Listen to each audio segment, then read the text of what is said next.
बताओ जैसे कर क्या रहा था खुशबुदी।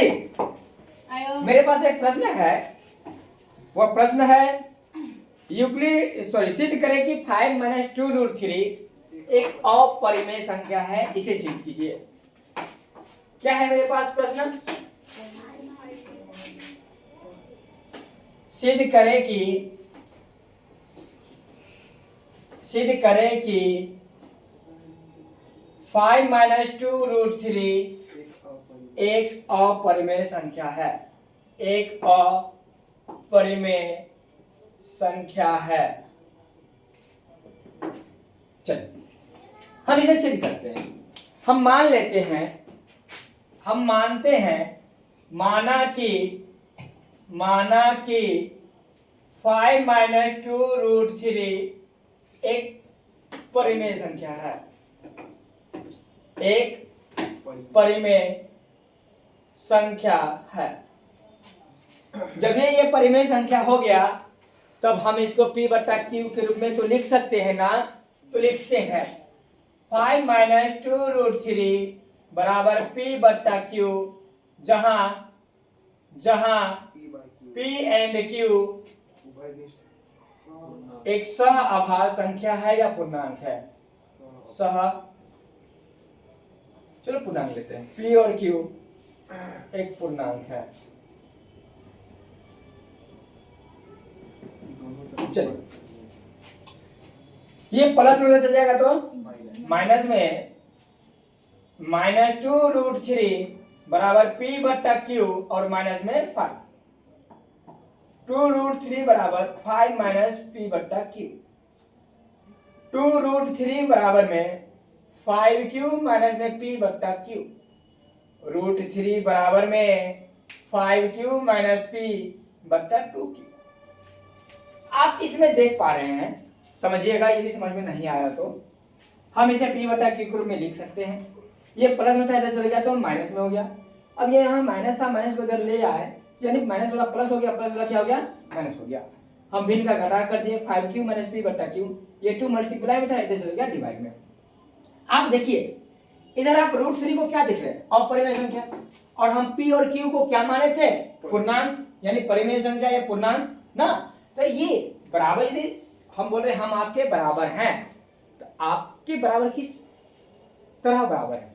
वजन में बराबर है। यदि हम आपके बराबर है, यदि मेरा वजन 50 kg है तो आपका भी वजन कितना हो जाएगा? 50 kg।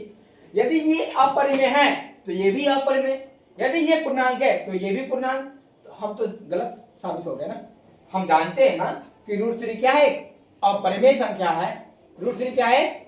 अपरिमेय संख्या है, तो ये भी अपरिमेय संख्या होगा। अतः हमारी मान्यता गलत साबित हो गई कि ये क्या है? परिमेय संख्या है, अतः यह एक क्या है?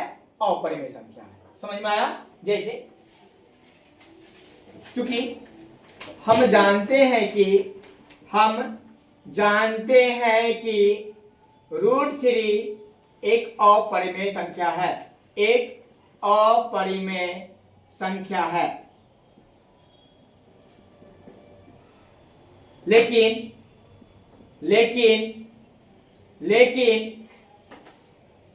P एंड Q को हम पूर्णांक माने थे।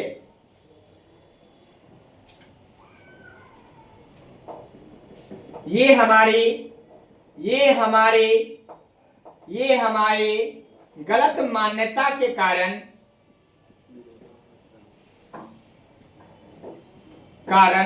विरोधाभास हो गया।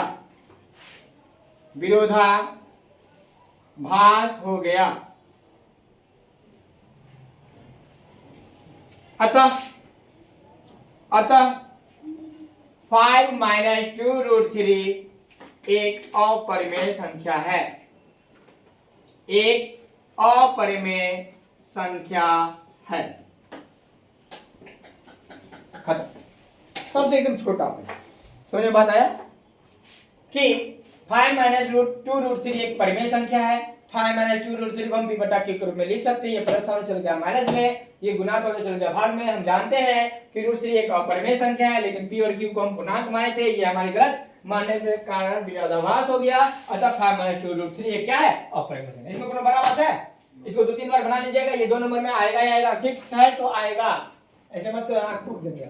आएगा ही आएगा, समझ में आया बात? पॉज करो ने। और कुछ पूछना है क्या इसमें? हाँ, एक और सवाल था। एक सवाल था कि ओ सेंटर वाला एक सर्कल है हमारे पास। ओ सेंटर वाला एक सर्कल है जिसमें सेंटर ओ पर 130 डिग्री का कोण बनता है। यानी ऐसा मान लीजिए, ऐसा यहाँ पर 130 डिग्री बनता है। ये Q और ये R है, और यहाँ से इस बिंदु से P बिंदु से स्पर्श रेखा खींचा गया है। तो QPR पूछ रहा है। हम आपको बताए थे इससे सम्मुख कोणों का योगफल कितना होता है? 180 डिग्री होता है। ये यदि 130 है, ये कितना हो जाएगा? 50। बात समझ में आया कि नहीं आया? इस प्रकार हम सारा प्रश्न को हल कर चुके हैं। कोई और बचा हुआ है? एक एल्गोरिथम वाला, तो वो तो कर ही सकते हैं ना। क्या भाई, वो हो गया था ना? कौन सा? 365 भाग 450 का मौसम नहीं क्या कर सकती हो? 365 को भाग देते जाओ, ऐसे लिखो ना बुआ।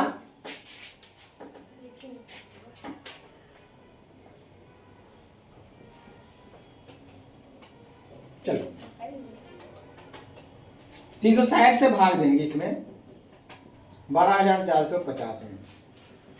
चलो बुआ ध्यान दो, 124 में लगेगा, इससे लगेगा 4 से नहीं 3 से लगाते हैं। 365 है। 365 है, चलो 365 है। चलो 3 लगाते हैं। 3 बजे 15 के 5 हाथ में 1, 3 जब 18 19 9 हाथ में 1, 3 के 9 1 10, 5 में 5 का 0, 14 में से 9 गया तो 5, 11 में 1 में से 1, ठीक है, 0 उतारो।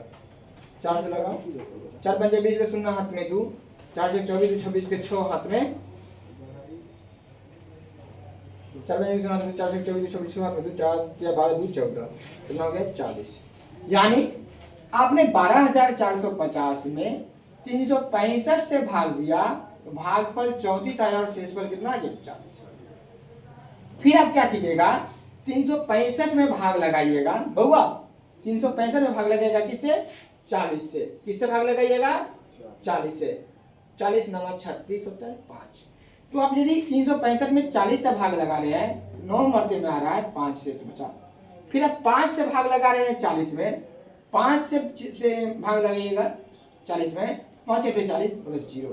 तो आपका जो होगा भाग मौसम जो होगा वो क्या हो जाएगा? 5 होगा। बात समझ में आया? आया समझ में? ये बताए हुए थे ना? कोई दिक्कत? क्लियर हो गया ना? आई थिंक सब सवाल हो गया खत्म। कुछ और पूछना है? सोचो 10 को सवाल बनाने में आप लोग 10:40 से लगभग 11 बजे तक की हो, और हमको 10 को सवाल को बताने में 1 घंटा मुझे भी लगा। आप लोग थोड़ा सा टाइम टेकिंग पर ध्यान दीजिएगा। मैथ्स में टाइम आपको बहुत ज़्यादा खाएगा, इसको थोड़ा सा पानी रखिएगा, ठीक है? चलिए भूख लगा हुआ है, 12 बजे आप क्या शाम को आओगे? छोड़ देते शाम को। हाँ लो।